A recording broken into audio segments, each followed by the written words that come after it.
आज हम लोग स्टार्ट करेंगे बुद्धिज्म के टेनेंट्स के बारे में। ठीक है, इसके पहले हम लोगों ने देखा था बुद्धा का, गौतम बुद्ध का ओरिजिन कहाँ से था। ठीक है, इनके मदर फादर, इनका ट्राइब के बारे में हम लोगों ने देखा था। ठीक है, बुद्धिज्म का लाइफ स्टोरी देखा था कि इनका जन्म से लेकर के इनके मृत्यु तक 4 अलग अलग सिंबल होते थे। ठीक है, ये सिंबल हम बोले थे इसको याद रखना, ये बहुत ही इंपॉर्टेंट है एग्जाम के लिए। ठीक है, क्या क्या वो सिंबल थे बताओ। जब गौतम बुद्ध का जन्म होता है, ठीक है, इनके जन्म का सिंबल क्या था बताओ। जब जन्म लेता है, देखो बॉक्स बना हुआ है, यहाँ पे लिखा हुआ है लोटस एंड बुल, कमल का फूल और जो बुल होता है वो उनके ओरिजिन का सिंबल है।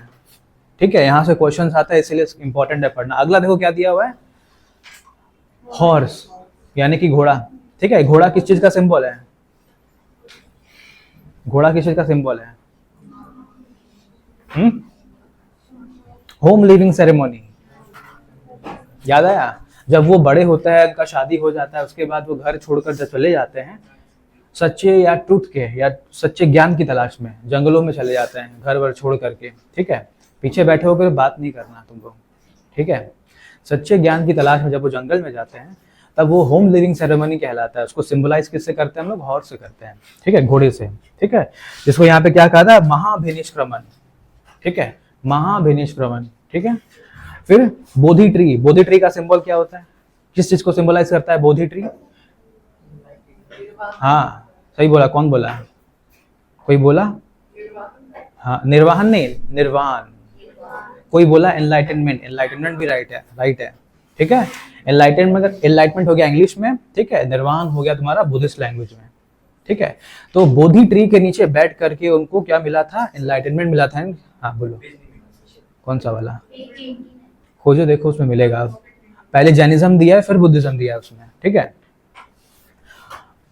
देखना वहां पर बोधि ट्री जो है, बोधि ट्री सिंबलाइज करता है वहां पर इस चीज को, ट्रू नॉलेज को, एनलाइटनमेंट को। अब जब उनका पहला फर्स्ट सरमन कहां पर दिया जाता है, सारनाथ में। बनारस के पास में एक जगह है सारनाथ, जहां पे वो पहली बार बुद्धा बनने के बाद वो अपने जितने भी डिसाइबल्स होते हैं, ठीक है, उनको ज्ञान देता है वहां पर। तो वो किस चीज से सिंबलाइज होता है, व्हील से, जिसको कहा जाता है धर्म चक्र परिवर्तन। ठीक है, जब भी वो अपना पहला उपदेश दिए तो उससे धर्म का चक्र में परिवर्तन आ गया था पूरे के पूरे दुनिया में।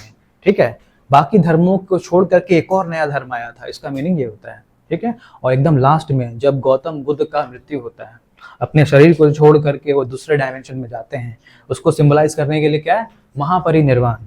ठीक है, महापरिनिर्वाण या फिर स्तूपा, उसको सिंबलाइज करने के लिए स्तूपा। स्तूपा क्या होता है, एक तरह का आर्किटेक्चर होता है। तुम लोग देखना कहीं पर ना घूमने वाला जगह होता है जहाँ पे से गोल सा गुंबज बना होता है, उसके ऊपर में ऐसे करके गोल गोल चक्री बना होता है। ठीक है, तो वो ना गौतम बुद्ध का जो शरीर का जो अंश होता है ना, वहां पे जमीन में गाड़ा जाता है और उसके ऊपर स्तूपा बनाया जाता है। ठीक है, इसे तो हम लोग कहते हैं बुद्ध स्तूपा। ठीक है, बिहार में, यूपी में, साउथ इंडिया में, ये अलग अलग जगह पे बहुत ज्यादा मात्रा में पाया जाता है। खास करके बिहार में बहुत ज्यादा स्तूपा पाया जाता है। ठीक है, आज हम लोग स्टार्ट करेंगे डॉक्ट्रिन ऑफ बुद्धिज्म। डॉक्ट्रिन माने कि गौतम बुद्ध ने कुछ कुछ बातें बताई थी कि किस तरह से हम लोग ट्रू नॉलेज या फिर एनलाइटनमेंट को हासिल कर सकते हैं या हम लोग पा सकते हैं उसको। ठीक है, सबसे पहला देखो दिया है 4 आर्य सत्य या फिर चटवारी आर्य सत्य, यानी 4 नोबल ट्रुथ। गौतम बुद्ध कहते हैं, ठीक है, कि 4 जो बेसिक ट्रुथ है पूरी दुनिया का, पूरे संसार का, पूरे जीवन का 4 नोबल ट्रुथ है। ठीक है, क्या क्या ट्रुथ है वो। सबसे पहला देखो क्या दिया हुआ है, life is full of sorrow. हमारा जो जीवन है दुख से भरा हुआ है। ये बात देखो सभी लोग एक्सेप्ट करते हैं, सभी लोग मानते हैं। ऐसा कोई नहीं है कि कोई बोलेगा कि मेरे जिंदगी में कोई दुख है ही नहीं, हम बहुत खुश हैं, है ना। सभी के जीवन में किसी ना किसी प्रकार का कोई दुख होता है। ठीक है, ये पहला सत्य है जो गौतम बुद्ध आज से इतने साल पहले बोल करके गए हैं। ठीक है, दूसरा देखो क्या, there are causes of the sorrow. इस सारे के सारे दुखों का कारण क्या है मालूम है, इन दुखों का कारण क्या है, दुख समुदाय, वो तो दिया हुआ है पाली लैंग्वेज में। हम पूछ रहे हैं एक्चुअली में कारण क्या है, प्रैक्टिकलिटी में सभी दुखों का कारण क्या होता है। उसका भी कारण ही है, उससे भी जुड़ा हुआ एक कारण है। हाँ नहीं नहीं, वो तो बहुत ही वो जुड़ा हुआ है उसी में। वो क्या कारण है दुख के, इनडायरेक्टली है, जुड़ा हुआ है, इनडायरेक्टली बताइए। देखो अल्टीमेट जो कारण है वो है डिजायर, चाह। कॉमर्स की भाषा में वांट कहते हैं, डिमांड। किसी भी चीज की चाह होगी, बस वहीं से तुम्हारा दुख स्टार्ट हो गया। अब तुम उस चाह के लिए क्या क्या करोगे, देखो सैक्रिफाइस करोगे, कितना दुख झेलोगे, कितना टेंशन, कितना स्ट्रेस होगा। अगर वो चाह नहीं होता तो कितना अच्छा होता, दुखी नहीं होता। तो जितना भी सन्यासी लोग हैं, जितना भी मेडिटेशन करने वाले लोग हैं, जितने भी सेंट लोग होते हैं, उन लोग देखो ये सब चीज को फॉलो करते हैं। वो लोग अपना सारा चाह को खत्म कर देता है, नहीं चाहिए हमको कपड़ा, नहीं चाहिए हमको खाना, नहीं चाहिए, हम निकल जाएंगे जंगलों में, भीख मांगेंगे जाकर के, आसन ग्रहण कर लेंगे किसी पेड़ के नीचे और लगातार एक ध्यान करेंगे। समझ में आया? तीसरा कारण देखो क्या है, the sorrow can be stopped. इस दुख का निवारण है। कैसे हो सकता है दुख का निवारण? बहुत इजी है। कैसे करेंगे? हाँ, वेरी गुड। डिजायर को खत्म कर दो, तुम्हारा दुख का निवारण हो जाएगा। अब बस इसका जो चौथा सत्य है, गौतम बुद्ध ने जो बताया, जो चौथा सत्य है, वही सबसे ज्यादा टफ हो जाता है। इस डिजायर को खत्म करने के लिए क्या करें हम? उस जमाने के स्टूडेंट ने, लोगों ने गौतम बुद्ध से पूछा कि आपने जो 3 सत्य बताए ये तो सही है, ये तो लागू है, लेकिन जो चौथा सत्य है उसको पाने के लिए हमें क्या करना होगा? तो गौतम बुद्ध ने यहाँ पे कहा, there is a path leading to cessation and sorrow, यानी कि हमें मिडिल पाथ को फॉलो करना होगा, जिसको गौतम बुद्ध ने 8 अलग अलग मार्गों में बताया है, जिसको हम लोग कहते हैं अष्टांगिक मार्ग, 8 फोल्ड पाथ। यानी कि 8 अलग अलग काम करोगे, तुम्हारा चाह खत्म हो जाएगा। ठीक है? और उसी के ऊपर में अलग से फिर नोट आता है अष्टांगिक मार्ग या फिर 8 फोल्ड पाथ। तुम लोग क्लास ना 6-7 में पढ़ा होगा इसको, 8 फोल्ड पाथ के बारे में वहां पढ़ाया जाता है। ठीक है? तो यहाँ पे देखो इसके बारे में ना नोट दिया हुआ है नीचे। ठीक है? Desire is full of suffering, desire is the root cause of the sorrow. ठीक है? निर्वाण के बारे में देखो दिया है ना यहाँ पे। निर्वाण का मतलब क्या होता है? Ultimate enlightenment. ठीक है? अगले पेज में आ जाओ, देखो अष्टांगिक मार्ग के बारे में दिया है, 8 फोल्ड पाथ। क्या क्या बोला है? Right observation, right determination. Right observation का मतलब ऑब्जर्व करो सही चीजें, गलत चीजों को ऑब्जर्व मत करो, क्योंकि गलत चीजों को या फिर नेगेटिव चीजों को ऑब्जर्व करोगे, तुम्हारे अंदर नेगेटिविटी आएगा, आप एक नेगेटिव इंसान बनेंगे। सही चीजों को ऑब्जर्व करो, पॉजिटिव रहो हमेशा। कोई भी चीज हो रहा होता है, कोई भी कॉज एंड इफेक्ट हो रहा होता है, उसको हमेशा इस पॉइंट ऑफ व्यू से देखो कि हाँ जो सही हो रहा है वो सही हुआ होगा। अगर ऐसा नहीं होता तो हमको कुछ सीखने नहीं मिलता। ठीक है?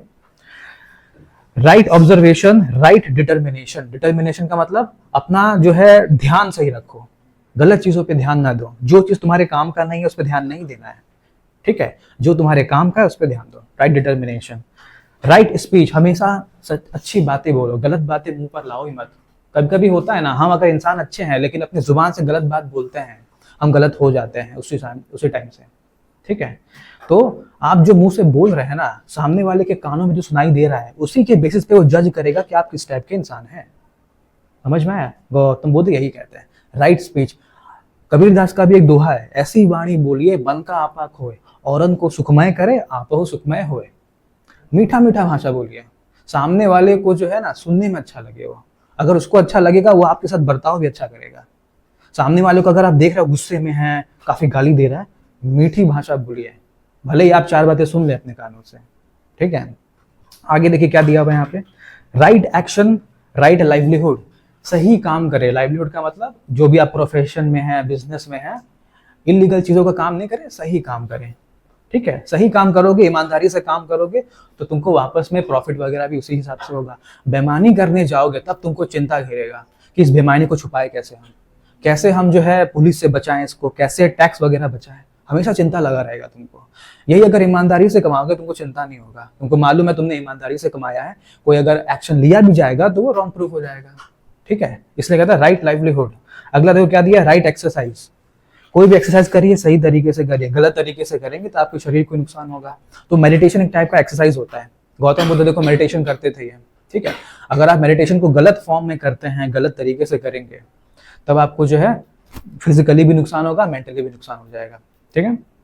अगला देखो क्या दिया, राइट मेमोरी। मेमोरीज के अंदर में अच्छी अच्छी मेमोरीज को स्टोर करिए। कभी कभी होता है ना, हम लोग मेमोरीज में बहुत नेगेटिव चीजों को स्टोर करके रखे होता है, बार बार हम लोग को ध्यान में आता है वो चीज, सोए रहेंगे, उठते बैठते जागते खाते पीते वही याद आता है। नेगेटिव चीज़ें। तो ऐसे क्या होता है मालूम, हमारा स्ट्रेस बढ़ता है, हम डिप्रेशन में चले जाते हैं।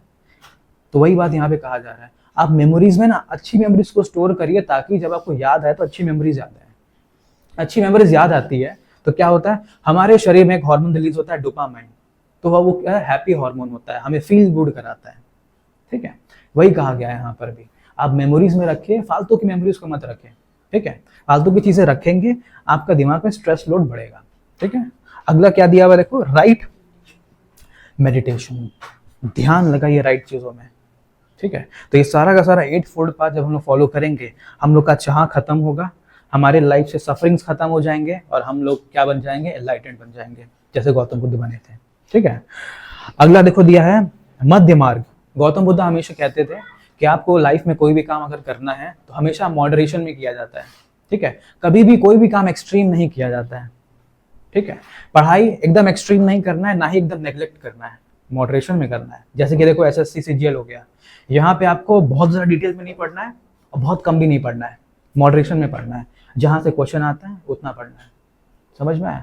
हर कामों का एक मॉडरेशन होता है, कोई भी काम को अगर आप लिमिट में करेंगे तो उसका बेनिफिट मिलेगा। कोई भी काम को अगर आप बहुत एक्सट्रीम में कर रहे हैं, हद से ज़्यादा कर रहे हैं, हद से कम कर रहे हैं, तो इफेक्ट उसका नहीं समझ में आएगा, गलत इफेक्ट हो जाएगा। ठीक है, वही बात को यहाँ पे कहा गया मिड फोल्ड पाथ या फिर मिडिल पाथ। ठीक है, हमेशा जो है कोई भी काम को मॉडरेशन में करना है। अब देखो यहाँ पे दिया हुआ है 3 ज्वेल्स ऑफ बुद्धिज्म, 3 रत्ना। ठीक है, ज्वेल यानी कि बुद्धिज्म में 3 अलग अलग ज्वेल्स के बारे में कहा गया है, 3 रत्नास के बारे में कहा गया है। क्या क्या है 3 रत्ना, देखो पहला दिया हुआ है बुद्ध, फिर दिया हुआ है धम्म, और फिर दिया हुआ है संघ। बुद्ध, धम्म और संघ। बुद्ध का मतलब हो गया गौतम बुद्ध ने क्या क्या बातें कही और उनका जो व्यक्तित्व है, जो पर्सनालिटी है। धम्म का मतलब क्या होता है, धम्म पॉलिसी। ठीक है, धम्म का मतलब क्या दिया यहाँ पे, डॉक्ट्रिन, जो बुद्ध ने कहा है, जो 4 आर्य सत्य के बारे में कहा है, 8 फोल्ड पाथ के बारे में कहा है, वो सारे के सारे किस में आते हैं, धम्म में आते हैं। ठीक है, अगला संघ। संघ का मतलब बुद्धिस्ट काउंसिल। अब देखना गौतम बुद्ध के जो जितने भी डिसाइपल्स होता है ना, उन लोगों में काउंसिल होता है, मीटिंग वगैरह होता है। वो लोग डिसाइड करते हैं कि हम लोग अपने आने वाले जो बुद्धिस्ट स्कॉलर होंगे, जो बुद्धिस्ट स्टूडेंट होंगे, उनको क्या क्या बातें बताएंगे और बुद्धिज्म को कैसे आगे तक कंटिन्यू करेंगे। इस चीज़ों को लेकर के एक मीटिंग होता है, उसे हम लोग कहते हैं बुद्धिस्ट काउंसिल। तो अलग अलग राजाओं के टाइम पर ये बुद्धिस्ट काउंसिल हुआ था, यहाँ से क्वेश्चन आता है, इसलिए देखो उसका बॉक्स बना हुआ अलग से। 4 टोटल हिस्ट्री में 4 बुद्धिस्ट काउंसिल हुआ था। ठीक है, और जैनिज्म में 2 बुद्धिस्ट काउंसिल हुआ था। जब जैनिज्म पढ़ेंगे तब देखेंगे, अभी इसको पहले देखना है हम लोग को। 4 अलग अलग बुद्धिस्ट काउंसिल में डेट याद रखना है। ठीक है, किसके द्वारा पैटर्नाइज हुआ था ये याद रखना है, किस जगह पर मीटिंग हुआ, उस प्लेस का नाम। ठीक है, और याद रखना है उस मीटिंग में क्या क्या चीजें डिसीजंस लिए गए थे, ये याद रखना है। ये 4 चीजों को याद रखना है। वही देखो 4 चीजें यहाँ पे दिया है। सबसे पहला देखो फर्स्ट बुद्धिस्ट काउंसिल। सबसे पहला बुद्धिस्ट काउंसिल कब हुआ था, 483 बीसी में हुआ था। ठीक है, वेन्यू देखो दिया है राजगीर या राजगीर, बिहार में जो जगह है राजगीर, प्लेस याद रखना है, राजगीर में हुआ था बस। ठीक है, कौन सी गुफा में हुआ था उतना डिटेल नहीं याद रखना होगा, राजगीर याद रखना।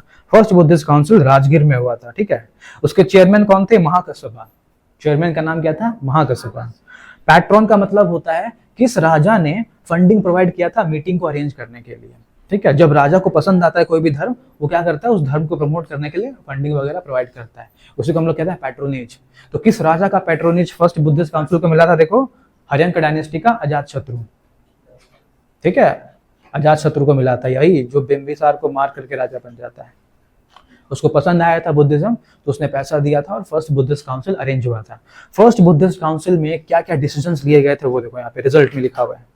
कंपाइलेशन ऑफ सुत्त पिताक, विनय पिताक, आनंद एंड उपाली। आनंद और उपाली कौन रहते हैं मालूम है, आनंद और उपाली गौतम बुद्ध के डिसाइपल्स लोग रहते हैं, उनके स्टूडेंट रहते हैं। ठीक है, जब सारनाथ में ये स्पीच देते हैं पहली बार गौतम बुद्ध वहाँ पे, तो वहाँ पे स्टूडेंट्स लोगों में एक आनंद और एक उपाली नाम के स्टूडेंट लोग रहते हैं। ठीक है, पहला बुद्धिस्ट काउंसिल में जब मीटिंग हुआ था तो वहाँ पे 2 किताबें लिखी गई थी, उसमें से एक किताब का नाम था सुत्त पिताक और एक किताब का नाम था विनय पिताक। ठीक है, ये 2 किताब का नाम याद रखना है। सेकंड बुद्धिस्ट काउंसिल 383 बीसी में हुआ था। ठीक है, वैशाली, अगेन बिहार में हुआ था, एक राजगीर में एक वैशाली में हुआ। ठीक है, पहला बुद्धिस्ट काउंसिल राजगीर में होता है, सेकंड वाला वैशाली में होता है। ठीक है, उसके बाद इसके हेड कौन थे, सभाकर्मी। पहले वाले के थे महाकश्यपा, सेकंड वाले में सभाकर्मी। ठीक है, और कौन इसको पैट्रोनाइज करता है, काल अशोक। शिशुनाग डायनेस्टी का एक राजा था, याद करना, जिसके बारे में बोले ना, उस डायनेस्टी का एक ही राजा याद रखना हम लोग को, काल अशोक, जिसके टाइम पर सेकंड बुद्धिस्ट काउंसिल हुआ था। ठीक है, तो देखो यहाँ पे आ गया सेकंड बुद्धिस्ट काउंसिल हुआ था, इसीलिए इसके बारे में हम लोग याद रखते हैं। काल अशोक शिशुनाग डायनेस्टी। अब इसमें देखो क्या हुआ था, the monks of Vaishali wanted some change in the rites. कुछ कुछ मॉन्क्स जो थे, बुद्धिस्ट मॉन्क, उन लोगों को बुद्धिज्म में कुछ ना रिचुअल्स को चेंज करना था। ठीक है, यहाँ पे डिसीजन लिया गया था स्कीजम इनटू। अब देखो हुआ क्या, यहाँ पर बुद्धिज्म एक बंटवारा होता है। कुछ मॉन्क लोग रहते हैं जिनका सोच अलग होता है, कुछ लोगों का सोच अलग होता है। तो दो अलग अलग वहां पर क्या करते हैं, अलग अलग अपना डिविजन्स बना लेते हैं। एक डिवीजन को कहते हैं स्थविरवादीन और एक डिवीजन को कहते हैं महासंघिका। तो स्थविरवादीन और महासंघिका, ये दो अलग अलग डिविजन्स बनता है सेकंड बुद्धिस्ट काउंसिल में।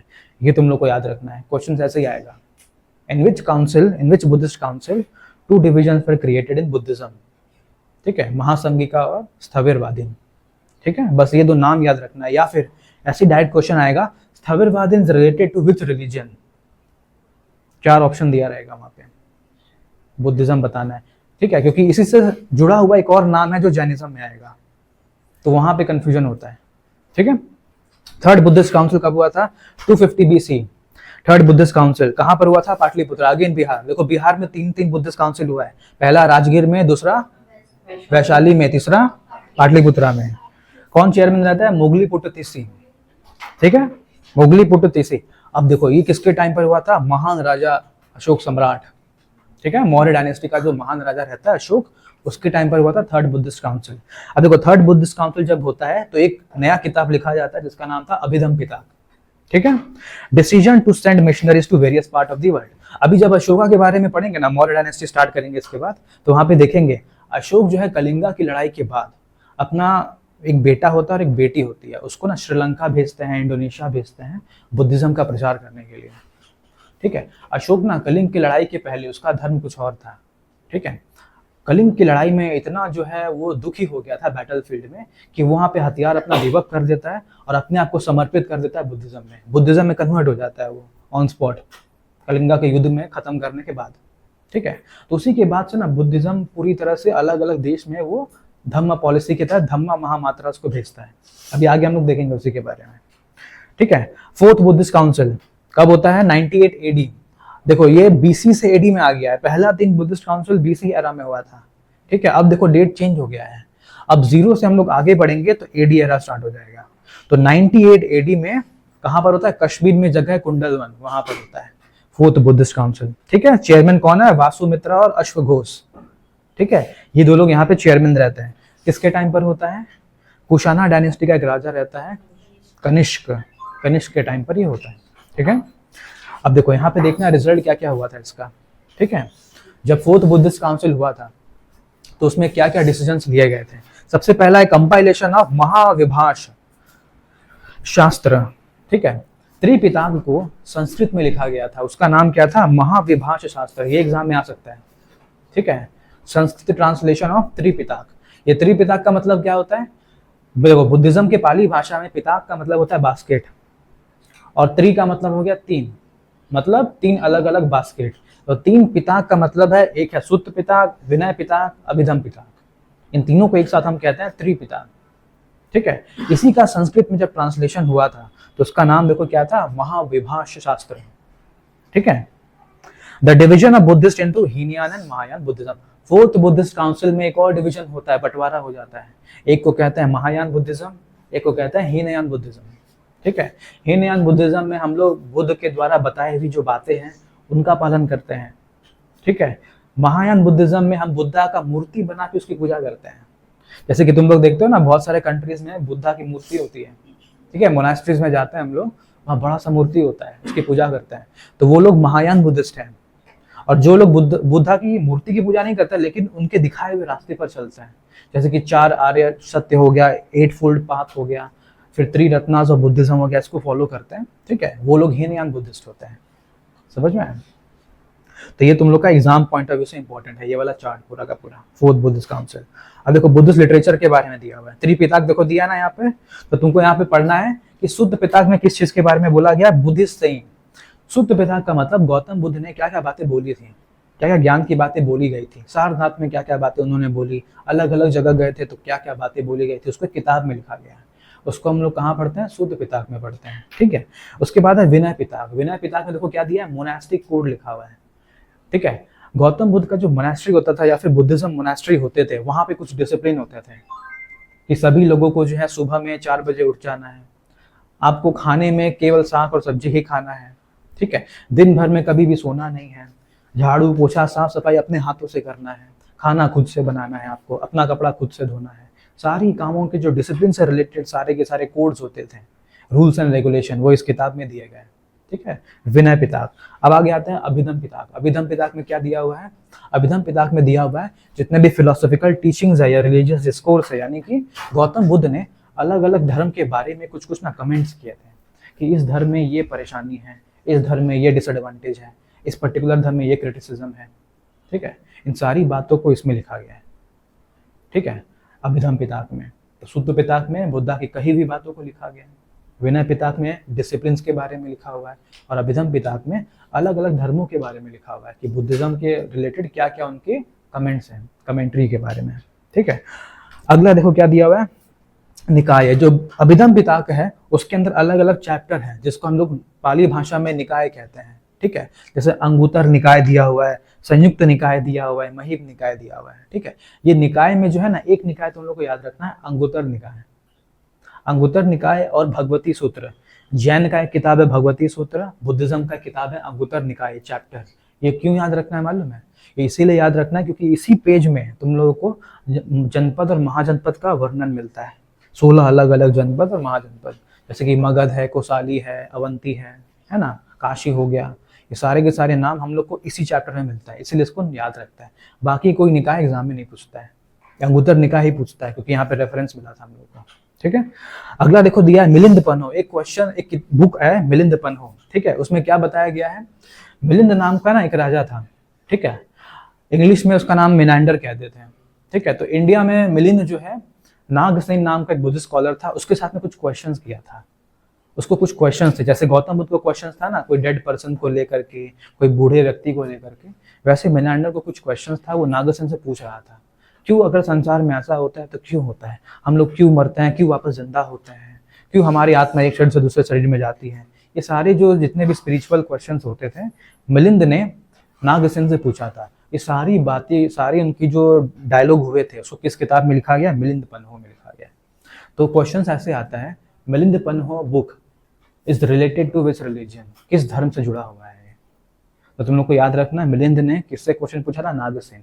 नागसेन कौन रहता है? एक बुद्धिस्ट मॉन्क रहता है। तुम लोग को आंसर मिल जाएगा, बुद्धिज्म से जुड़ा हुआ है, ठीक है। उसमें राइट आंसर हो जाएगा बुद्धिज्म या फिर बुद्धिस्ट लिटरेचर, ठीक है। इंडो ग्रीक रूरल मिनांडर, देखो यहाँ दिया ना, dialogue between Milind, Indo Greek ruler Menander, Buddhist and Nagasen, ठीक है। इतना इसमें याद रखना है। अगला देखो दिया हुआ है यहाँ पे, दीपावंशा एंड महावंशा। बुद्धिस्ट लोग का किताब था, बुद्धिस्ट भाषा में लिखी गई थी, महावंश और दीपावंश, ठीक है। महावंश और दीपावंश में किसके बारे में दिया हुआ है कि बुद्धिज्म का प्रचार और प्रसार श्रीलंका में जब हुआ था। आज हम जब श्रीलंका में जाएंगे ना, वहाँ का जो स्टेट रिलीजन है बुद्धिज्म है, ठीक है।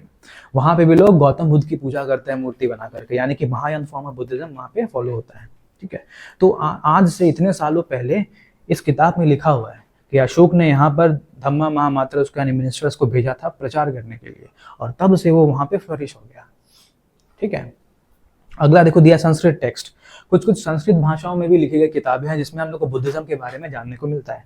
सबसे पहले देखो दिया है अश्वघोष। अश्वघोष ना राइटर का नाम है जिसने किताबों को लिखा है। तो अश्वघोष ने देखो इतनी सारी किताबें लिखी है, बुद्ध चरिता, सौंदर्य नंदन, सूत्रलंकर, सारीपुत्र, प्रकाशन और वज्र सूची, ठीक है। अश्वघोष ने सारी किताबों को जो लिखा है ये बुद्धिज्म से जुड़ी हुई किताबें हैं, बुद्धिज्म के बारे में इसमें दिया हुआ है, ठीक है। उसके बाद देखो वासुमित्र ने 2 किताब लिखी है, महाविभाष शास्त्र। हम लोग देख लिया, महाविभाष शास्त्र बुद्धिस्ट काउंसिल के टाइम पे लिखा गया था, ठीक है। अगला देखो दिया हुआ है बुद्ध घोष। बुद्ध घोष ने क्या क्या लिखा है? विशुद्ध धम्म मग, अटकायन और सुमंगल वासिनी, ठीक है। ये सारी किताबों को किसने लिखा है? बुद्ध घोष ने लिखा है। इस पे क्वेश्चन देखो आता है, जब ना जिस साल एसएससी का एग्जाम टफ होने वाला होता है या फिर कट ऑफ बहुत ही ज्यादा लो जाता है, तब एग्जाम को टफ बनाने के लिए इस तरह का क्वेश्चन आता है कि किस राइटर ने कौन कौन सी किताब लिखी है। राइटर का नाम दिया होगा क्वेश्चन में, और 4 ऑप्शन में 4 किताबों का नाम दिया होगा। तुमको पता होना चाहिए कौन सा वाला राइट आंसर है, तो किताबों का नाम याद रखना होगा यहाँ पे, ठीक है। अगला देखो कौन है? नागार्जुन। मध्यमिका करिका एंड प्रश्न परमिता करिका, ये 2 किताबों को नागार्जुन ने लिखा है, ठीक है। आगे देखेंगे हम लोग सेक्ट्स ऑफ बुद्धिज्म, अलग अलग सेक्ट, सेक्ट का मतलब बंटवारा जो हुआ था उनके अंदर में, ठीक है, अलग अलग पंथ बन गए थे, उसको हम लोग कहते हैं सेक्ट ऑफ बुद्धिज्म। पहला देखो दिया हुआ है हीनयान सेक्ट, यानी कि लेसर सेक्ट। इसके बारे में हम लोग देखे थे ना, लेसर सेक्ट के बारे में। एसी चल नहीं रहा है क्या?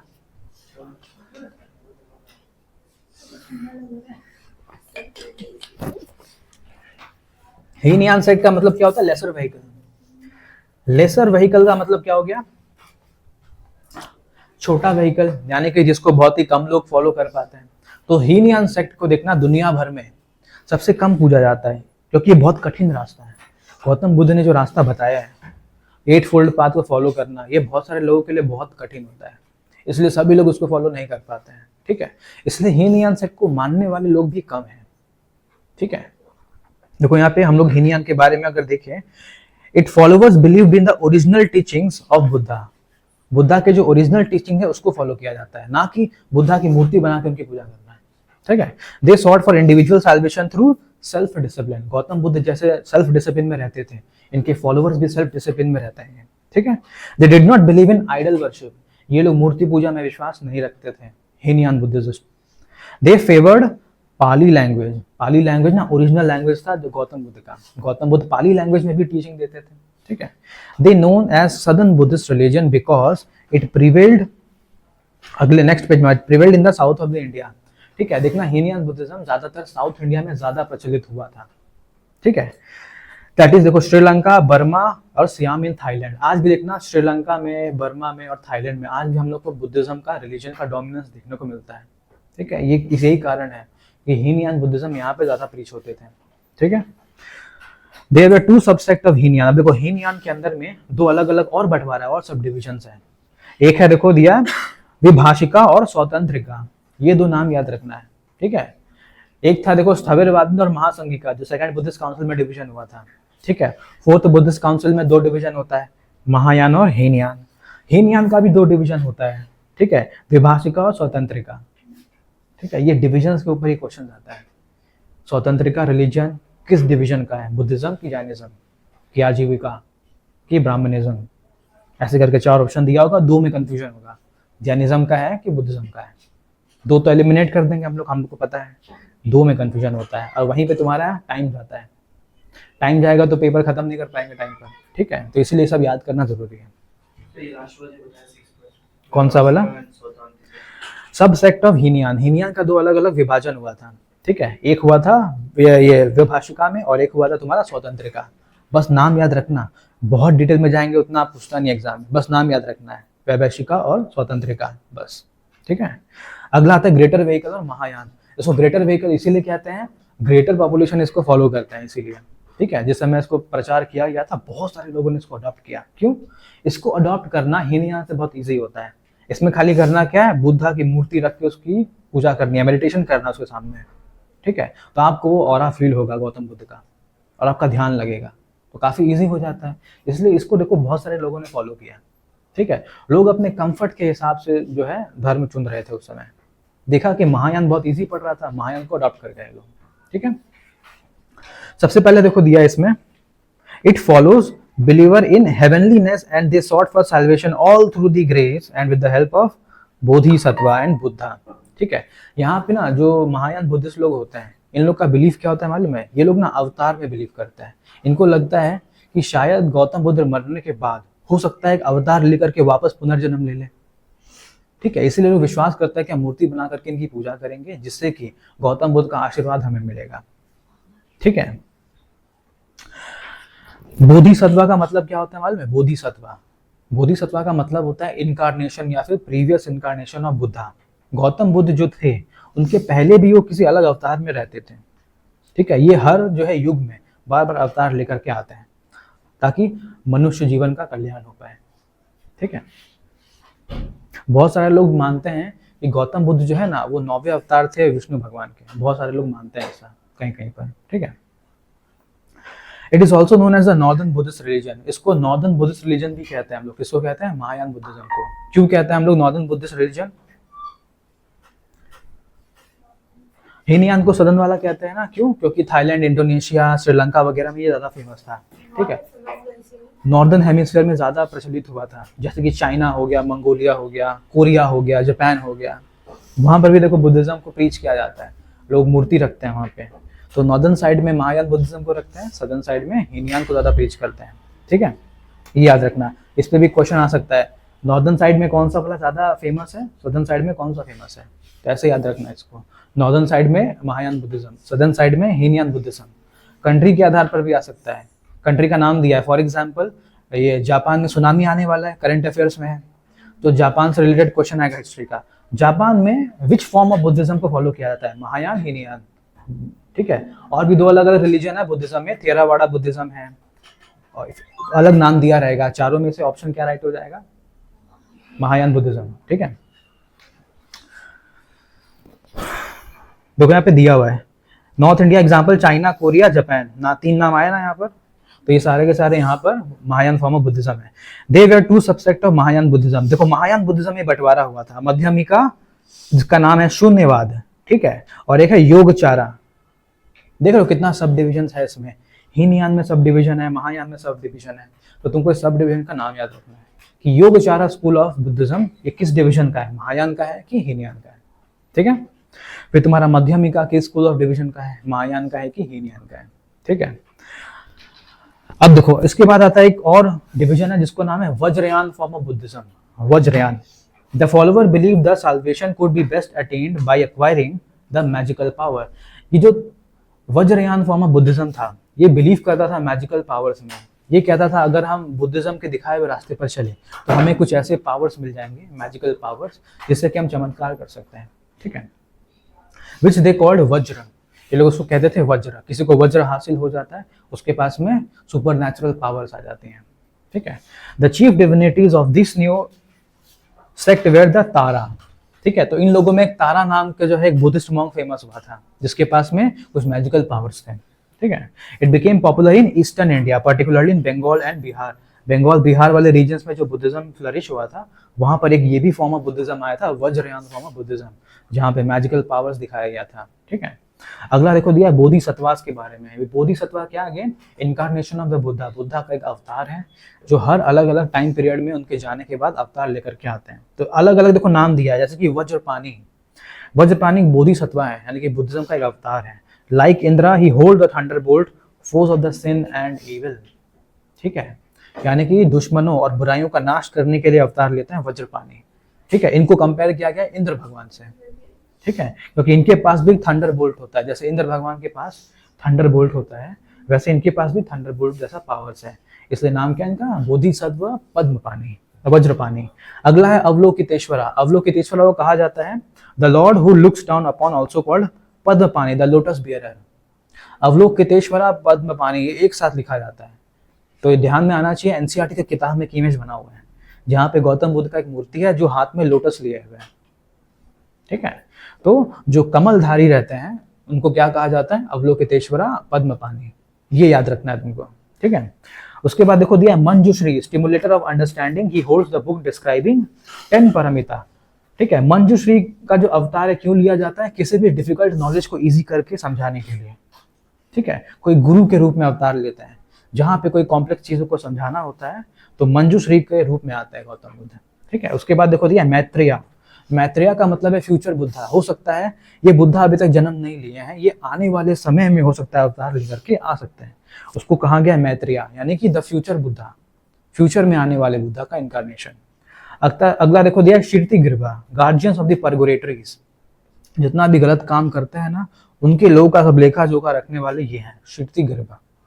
अगला दिया अमिताभ और अमितायुष, बुद्धा ऑफ हेवन। स्वर्ग में जाने के बाद जो अवतार में आपको बुद्ध दिखेंगे वो हो जाएगा अमिताभ या फिर अमितायुष। ठीक है, अगला देखो दिया सेक्रेड साइंस। यहाँ से भी क्वेश्चन आता है कि बुद्धिज्म का ना अलग अलग स्तूपा वगैरह या फिर कोई पर्टिकुलर प्लेस है जहाँ पे बुद्धा मॉन्क ड्वेल करते हैं, वो किस किस जगह में पाया जाता है। ये करंट अफेयर से भी जुड़ा होता है। करंट अफेयर में मान लो कोई नाम है, कोई रीजन है जो हाईलाइट हो गया है किसी भी कारण की वजह से, तो वहाँ के नाम को आपको देखना है क्या वो बुद्धिज्म से जुड़ा हुआ था वो जगह। जैसे कि देखो यहाँ लुम्बिनी, बोधगया, सारनाथ, कुशीनगर, ये 4 अलग अलग प्लेस को याद रखना है।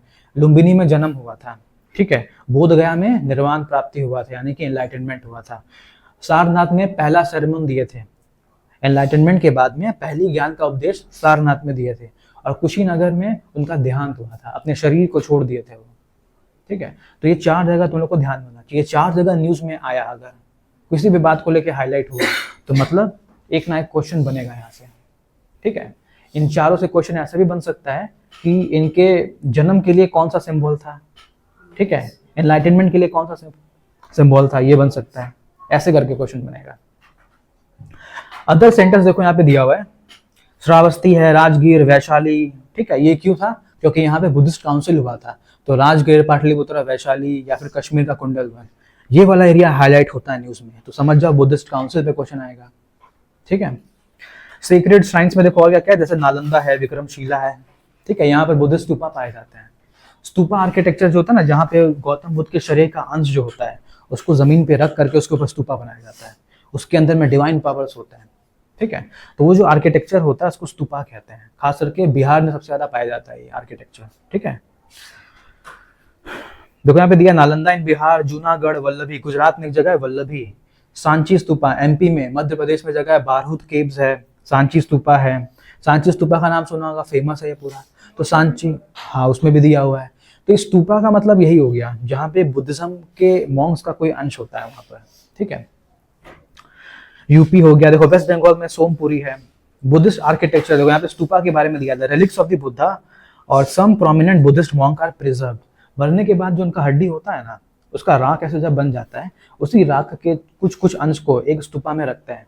तो ऐसे करके पूरे इंडिया में अलग अलग जगह पे उनके राख को रखा गया है और वो सारे के सारे स्तूपा से कवर्ड है।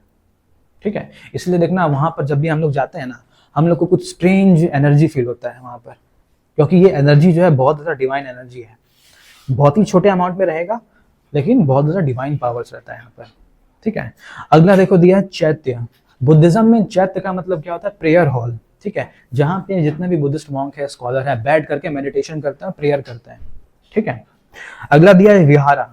विहार का मतलब क्या होता है? रेसिडेंस। जहां पर मान लो कोई सन्यासी है, बुद्धिस्ट मॉन्क है, कहीं पे गया हुआ है, तो किसी भी केव में वो अपना ना सोने का, रहने का जगह जो है एक बना लेता है, उसको हम लोग कहते हैं विहारास। ठीक है, तो बुद्धिस्ट विहारास होते हैं। तो ये सब तुम लोग को याद रखना है। विहारा का मीनिंग क्या होता है, स्तूपा का मतलब क्या होता है। ठीक है, देखो बुद्धिस्ट यूनिवर्सिटी के बारे में दिया है। बिहार में देखो 3 दिया हुआ है, एक है नालंदा, विक्रमशिला और उदंतपुरी। ये 3 नाम याद रखना है। ठीक है, नालंदा, विक्रमशिला, उदंतपुरी, ये बुद्धिस्ट यूनिवर्सिटी है।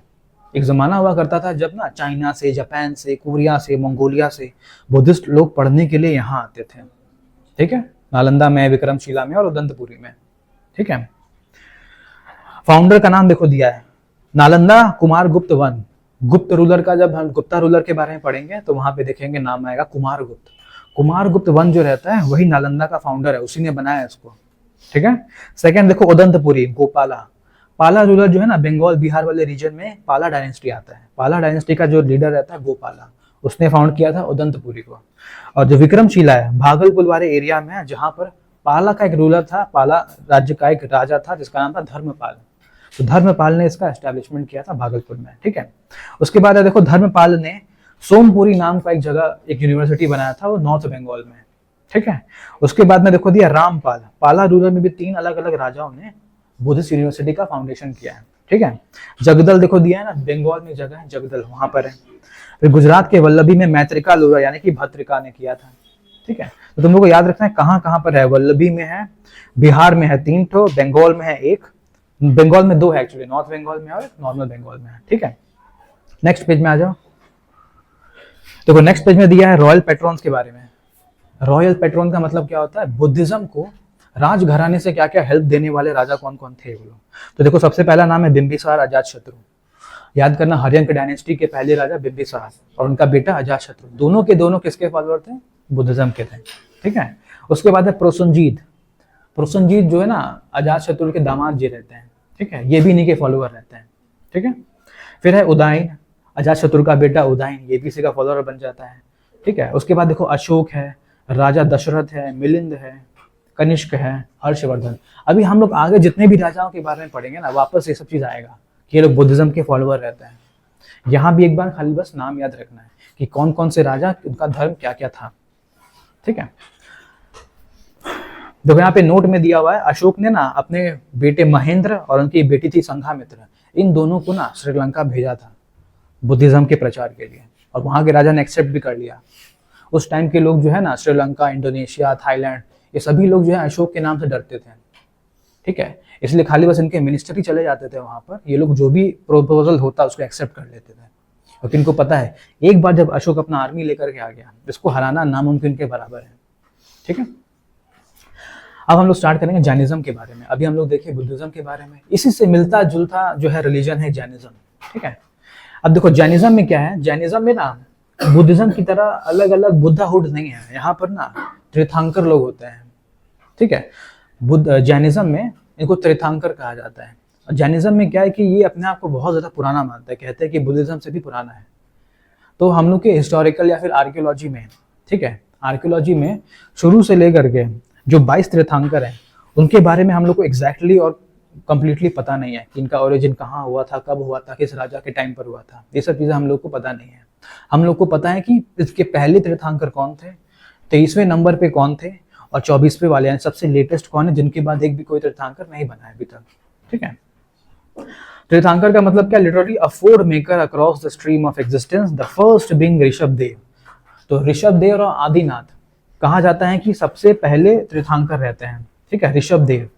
और आदिनाथ को कहते हैं यानी कि पार्श्वनाथ, पार्श्वनाथ को कहते हैं सबसे आखिरी ये तीर्थंकर या फिर 23वें नंबर के तीर्थंकर रहते हैं, ठीक है।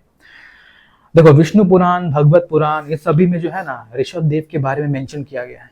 ऋषभदेव नाम का कोई था उस समय, तो हो सकता है ये सच बात हो कि जैनिज्म के टाइम पर ऋषभदेव ने फाउंडेशन किया था उसका, ठीक है। उसके बाद में देखो दिया है ऋषभदेव और अरिस्टोमेनी फाउंडेड इन ऋग्वेदा। ऋग्वेदा में भी इनका नाम मेंशन किया गया है। हम लोग पढ़े थे ना ऋग्वेदा में बहुत सारी चीजों का हम लोग को एविडेंस मिलता है, इनका भी एविडेंस वहां पे मिला हुआ है। We found historical proof of the Parshvanath and Mahavir. सबसे आखिरी तीर्थंकर यानी कि 24वें नंबर पे आते थे महावीर, वर्धमान महावीर, तो उनका भी हम लोग को इसी तरह से एविडेंस मिलता है अलग अलग किताबों में, ऋग्वेद में मिलेगा, भगवत पुराण में मिलेगा, ठीक है। Parshvanath, the prince of Banaras who abandoned the throne led to the life of a hermit. जो 23वें नंबर पे थे पार्श्वनाथ, कहा जाता है उनके बारे में कि बनारस के जो राजा प्रिंस रहते हैं वो अपना घर पर छोड़ के चले जाते हैं ज्ञान की तलाश में जंगलों में। और एक ना देखना बिहार झारखंड के पास में एक ना बड़ा सा हिल है जिसका नाम है पारसनाथ हिल, ठीक है। पारसनाथ हिल में जाकर के उनका जो है देहांत होता है, ठीक है। तो ये जो पारसनाथ रहते हैं इन्होंने जैनिज्म का अगेन 4 अलग अलग ज्यूल्स बताया था, 4 ज्यूल्स ऑफ जैनिज्म, ठीक है। देखो हम लोग को वही देखना है, what are the 4 main teaching. सबसे पहला क्या दिया हुआ है, देखो अहिंसा। पार्श्वनाथ ने बताया था हम लोग को अपनी जिंदगी में हिंसा नहीं करनी चाहिए, अहिंसा को फॉलो करना चाहिए। अहिंसा का मतलब नॉन वायलेंस, वायलेंट नहीं होना चाहिए कभी भी, ठीक है। दूसरा क्या बताया था, सत्य, कभी झूठ नहीं बोलना चाहिए, हमेशा सच बोलना चाहिए, ठीक है। तीसरा क्या बताया, अस्तेय। अस्तेय का मतलब क्या होता है, चोरी नहीं करना चाहिए कभी भी, ठीक है। बिना बताए कभी भी दूसरे से, बिना किसी परमिशन के दूसरे का सामान नहीं लेना चाहिए, उसको चोरी कहेंगे, ठीक है। और चौथा क्या बोला गया था, अपरिग्रह। अपरिग्रह का मतलब non possession of wealth and money, धन संपत्ति को रखना नहीं है आपको, क्योंकि धन संपत्ति रखेंगे उसके लिए आपको झूठ भी बोलना पड़ेगा, आपको वायलेंस भी करना पड़ेगा और आपको चोरी भी करना पड़ेगा। तो सारी जड़ों का कारण 4 तो बता दिया। वर्धमान महावीर ने 5वां टीचिंग को जोड़ दिया, उसमें टोटल हो जाते हैं 5। तो वर्धमान महावीर ने क्या जोड़ा था 5वें नंबर पे, ब्रह्मचार्य को। वर्धमान महावीर ने कहा कि नॉन पोजेशन के साथ साथ आपको ब्रह्मचार्य भी होना पड़ेगा, ब्रह्मचार्य नहीं होंगे तो 4 फॉलो नहीं कर पाएंगे फिर, ठीक है। वर्धमान महावीर का लाइफ हम लोग देखेंगे। देखो आप साइड में ना बॉक्स बना है ना, पूरे देखो 24वें तीर्थंकर का नाम दिया हुआ है। सब याद नहीं करना है, पहला याद करना है और आखिरी का 2 याद करना है, ठीक है। यानी कि पार्श्वनाथ, ऋषभदेव और वर्धमान महावीर, ये 3 नाम याद रखना और इनका सिंबल क्या था वो याद रखना है। जैसे कि देखो यहाँ दिया ऋषभदेव का बुल है। जैनिज्म में जहां भी तुम देखोगे ना कोई बुल की पूजा कर रहा है मतलब वो ऋषभदेव की पूजा कर रहा है। यहाँ पे वो पारसनाथ का सर्पेंट यानी कि सांप, जैनिज्म में सांप की भी पूजा होती है, इसका मतलब वो पार्श्वनाथ की पूजा कर रहे हैं। तुम देखना जो पारसनाथ का जुलूस निकलता है ना यहाँ पे, उसमें बड़ा सा एक सांप बना होता है, वो पार्श्वनाथ के लिए ही रहता है, 23वें नंबर के तीर्थंकर। और जो 24वें वाले उनका क्या है, लायन यानी कि शेर। जुलूस में देखो शेर भी होता है बड़ा सा, वो रहता है वर्धमान महावीर के लिए, ठीक है। Life of Vardhaman Mahavir. अब हम लोग ना महावीर के बारे में थोड़ा जानेंगे, जैसे बुद्धा के बारे में जाने थे, ठीक है। 540 BC में इनका जन्म होता है कहाँ पर? बिहार के वैशाली जिले में। देखो, दो महान लोग का ना जन्म बिहार में हुआ था, एक का हुआ लुम्बिनी में और एक का हुआ वैशाली में, ठीक है। इस फादर सिद्धार्थ, इनके पिताजी का नाम सिद्धार्थ रहता है, इनकी माता का नाम त्रिशला रहता है, इनका शादी यशोदा से होता है, ठीक है। ये सब चीजें याद नहीं रखनी है, ठीक है, आधार कार्ड वाला इंफॉर्मेशन है। अगला आगे आ जाओ। हम लोग को देखना है यहाँ पर कि इन्होंने क्या क्या बातें कही थी, क्या क्या ज्ञान की प्राप्ति कही थी। अब देखो, जैसे बुद्धिज्म में निर्वाण की प्राप्ति होती है ना, बुद्धिज्म में, जैनिज्म में क्या होता है, वहां पे ज्ञान की प्राप्ति होती है, कैवल्य ज्ञान, ठीक है। वहां पे ना जिसको ज्ञान की प्राप्ति हो जाती है उनको कहते हैं जिना, ठीक है। यहाँ पे तुम लोगों को एक शब्द मिलेगा जिना, कैवल्य ज्ञान, ठीक है। At the age of 30 after the death of his father, he renounced his family. Varthaman Mahavir ना 30 साल की उम्र में जब इनके पिता का देहांत हो जाता है, अपना घर वर छोड़ करके जंगलों में निकल जाते हैं, ठीक है, ज्ञान की तलाश में। Proceeded in the search of truth, he was accompanied by महाकली गोसल्ला, ठीक है। तो जब ये जंगलों में चल रहे होते हैं, इनको ना एक पर्सनालिटी मिलता है जिनका नाम होता है महाकली गोसल्ला, ठीक है। Good morning. तो महाकली गोसल्ला जो रहते हैं, इनके साथ में बैठ करके स्कॉलरली डिबेट होता है इनका, अलग अलग बुद्धिज्म या फिर अलग अलग रिलीजन्स को लेकर के, ठीक है। At the age of 42 under sal tree, साल का पेड़, ये याद रखना। गौतम बुद्ध के लिए कौन सा पेड़ था? बोधि ट्री, बोधि ट्री। वो कौन सा पेड़ रहता है? पीपल का पेड़। इनका साल का पेड़। ये तुम लोग सिंबल याद रखना, इस पे क्वेश्चन आता है। उनके लिए कौन सा ट्री था, इनके लिए कौन सा ट्री है? साल के पेड़ के नीचे बैठ करके, इन द साल ट्री। देखो यहाँ पे नाम दिया हुआ है, जगह का नाम Jambi Karagrama on the bank of river Rijupalika. Mahavir attend कैवल्य ज्ञान, यानी कि सुप्रीम नॉलेज, ठीक है। वर्धमान महावीर ने साल ट्री के नीचे, ठीक है, जो विलेज का नाम दिया है, पर्टिकुलर विलेज में उन्होंने क्या मिला था? सुप्रीम नॉलेज मिला था। जैसे बुद्धा को बोध गया में मिला था, इनको यहाँ पे मिला हुआ है, ठीक है। From now onward he was called kaolin और परफेक्ट लर्न और जिना। देखो दिया है ना, जिना या फिर जितेंद्रिय। जितेंद्रिय का मतलब क्या होता है? एक ऐसा व्यक्ति जिसने अपने सारे इंद्रियों को जीत लिया हो, उसे कहते हैं जितेंद्रिय। सारे इंद्रियों को, सारे सेंसेस को कंट्रोल में रख लिया है। मतलब क्या? आंखों से देखना, कान से सुनना, नाक से सुनना, मुंह से क्या बोलना, सब चीजों को कंट्रोल में कर लिया है। मतलब अपने दिमाग को कंट्रोल में कर लिया है, ठीक है। कहते हैं ना कि दिमाग हमें कंट्रोल करता है, वो अपने दिमाग को कंट्रोल में कर लिए थे। यानी कि उनका जो सोल है वो पूरी तरह से कंट्रोल में आ गया था। निग्रंथ, free from all the bond. देखो निग्रंथ भी कहा जाता है इनको। निग्रंथ का मतलब क्या होता है? सारी मोह माया से एकदम अलग, तो कहते हैं निग्रंथ। फिर अरिहंत, अरिहंत भी कहते हैं द ब्लेस्ड वन, यानी कि जिसको सभी लोगों का आशीर्वाद मिला है, जो कहते हैं अरिहंत। फिर देखो महावीर, महावीर का मतलब ब्रेव, जो ब्रेव होता है उनको महावीर। ये सब उनको ना टाइटल मिला गया है, ठीक है। हिज फॉलोवर्स आर नेम्ड, उनके जो जितने फॉलोवर्स होते थे ना, उन्होंने टाइटल दिया इनको। कोई महावीर बोलता, कोई निग्रंथ बोलता इनको, ठीक है। He delivered his first sermon at पावा। गौतम बुद्ध ने पहला सरमन सारनाथ में दिया था। इन्होंने कहाँ दिया? पावा, ठीक है। एक यूपी में बनारस के पास, और ये वाला बिहार में है, पावा या फिर पावापुरी। 11 डिसाइपल्स, जो अलग अलग 11 लोग थे ना इसमें, तो अलग अलग गांधार लोग कहते थे कि ये अलग 11 गांधार के साथ मिलकर के इन्होंने पहला उपदेश दिया था वर्धमान महावीर ने। लेटर ही फाउंडेड जैन संघा एट पावा। तो पावा पर ही इन्होंने बड़ा सा काउंसिल बनाया था जैनिज्म के लिए, ठीक है। At the age of 72, he passed away at Pavapuri near Bihar Sharif. Bihar में जगह है बिहार शरीफ, वहीं पर इनका देहांत होता है, ठीक है। तो एट द एज ऑफ 72 ये भी जाते जाते अपना शरीर त्याग करके जाते हैं, ठीक है। Bihar Sudharma at the only age of 11 Gandhar who survived the death of Mahavir. जिस समय ये पास कर रहे होते हैं उस समय 11 लोग वहाँ मौजूद रहते हैं, और यही 11 लोग आगे जाकर के बुद्धिस्ट काउंसिल को ऑर्गेनाइज करेंगे। अब वहाँ पे हम लोग देखेंगे कि क्या क्या डिसीजन लिया जाता है, किस राजा के पैट्रोनेज उनको मिलता है, ठीक है। डॉक्ट्रिन्स ऑफ जैनिज्म, जैनिज्म का डॉक्ट्रिन देखना है जैसे बुद्धिज्म का हम लोग देखे थे। जैनिज्म डॉक्ट्रिन का देखो यहाँ पे 3 दिया हुआ है, 3 ज्वेल्स ऑफ जैनिज्म या फिर त्रिरत्न कहते हैं इसको, ठीक है। पहला रत्न क्या बोलता है? सम्यक श्राद्ध और विश्वास, यानी कि राइट फेथ, इंग्लिश में कहते हैं राइट फेथ। हमेशा सच्चा फेथ रखना चाहिए। गलत फेथ रखोगे तो तुम्हारा सोच भी वैसा गलत बनेगा। Right faith, it is the belief in the तीर्थंकर। अगर कोई भी इंसान जैनिज्म में आया है, जैनिज्म को फॉलो करना चाहता है, तो कंप्लीटली एब्सोल्युटली फॉलो करना होगा। ऐसा नहीं है कि आप ये धर्म को फॉलो कर रहे हैं फिर उसमें जंप कर जाएंगे, उसमें जंप कर जाएंगे, ऐसा नहीं है। अगर आपको पूरी तरह से फॉलो करना है तो कंप्लीट फॉर्म में करना होगा। जो भी प्रिंसिपल है, जो भी डिसिप्लिन है, उसमें करना होगा, ठीक है, राइट नॉलेज या फिर समग्र ज्ञान, ठीक है, right knowledge, it is the knowledge of the जैना क्रेड। जैनिज्म में जो जो बातें कही गई हैं, किताबों में जो भी लिखा गया है या अंग में कुछ भी लिखा हुआ है, सभी बातों को जैसे लिखा आपको वैसे ही फॉलो करना है, ठीक है, उसको हम लोग कहते हैं राइट नॉलेज।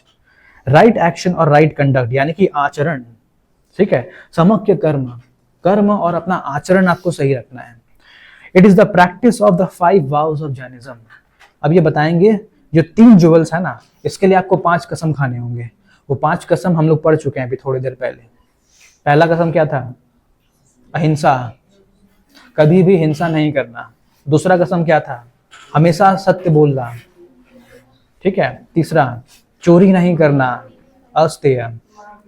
चौथा, अपारिग्रह, कभी भी धन संपत्ति नहीं रखना, non possession of property, land और मनी। पांचवा महावीर ने ऐड किया था ब्रह्मचार्य। ये 5 कसम जब खाओगे तब जाके त्रिरत्ना फॉलो हो पाएंगे और तब जाकर के आपको क्या मिलेगा? कैवल्य ज्ञान, जैनिज्म के हिसाब से। तो जैनिज्म और बुद्धिज्म देखो कहीं कहीं सिमिलर है, right faith, right knowledge, right conduct, उनका 8 फोल्ड पाथ और इनका देखो ये सिमिलर लग रहा है, ठीक है। तो जब भी हम लोग पढ़ते हैं इसको साथ ही साथ पढ़ते हैं। और इसके बाद देखो है पंच महाव्रत, 5 vows जैनिज्म के बारे में हम लोग देख लिए। टाइप्स ऑफ नॉलेज के बारे में देखेंगे यहाँ पे, जैसे कि माटी ज्ञान, perception through the activity of sense organ including the mind. जो भी लोग को ये 5 vows ले लेते हैं और उनको 3 ज्वेल्स मिल जाते हैं, उनके पास कुछ पावर्स आते हैं, तो उस पावर्स में देखो दिया है माटी ज्ञान, यानी कि आपको ना आपके आसपास के एनवायरनमेंट का नॉलेज होने लगता है, ठीक है। जहाँ पे अपने सेंस ऑर्गन के हिसाब से आप मान लीजिए आपने आंख बंद किया हुआ है, फिर भी आपको दिखेगा कुछ ना कुछ, ठीक है, उस तरह का पावर्स आता है, ठीक है। नेक्स्ट दिया हुआ है श्रुति ज्ञान। आपको कोई भी चीज ना पढ़ के याद नहीं करना होगा। अगर आपको 5 vows ले चुके हैं, त्रिरत्ना आपको मिल चुका है, आपको कैवल्य ज्ञान अगर मिल चुका है, तो आपके पास में ऐसा पावर आता है कि सारी के सारी लिटरेचर का ज्ञान आपके दिमाग में ऑटोमेटिकली आता है, ठीक है। उसके बाद में अवधि ज्ञान। अवधि ज्ञान का मतलब क्या होता है?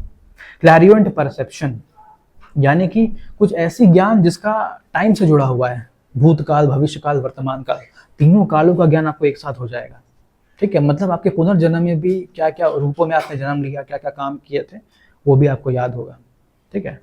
फिर है मनः परयान ज्ञान, यानी कि टेलीपैथिक नॉलेज। टेलीपैथिक नॉलेज क्या होता है मालूम है? कहीं सुना है तुमको telepathic knowledge? Power of telepathy. Telepathy का मतलब होता है माइंड रीडिंग। आप किसी इंसान को देख करके पता कर पाएंगे उसके माइंड में चल क्या रहा है। जैसे कि होता है ना, किसी के माइंड पर क्लाउड बनता है, मूवी चल रहा होता है ऐसे करके, कुछ उस तरह का, इसको कहते हैं टेलीपैथिक पावर्स, ठीक है।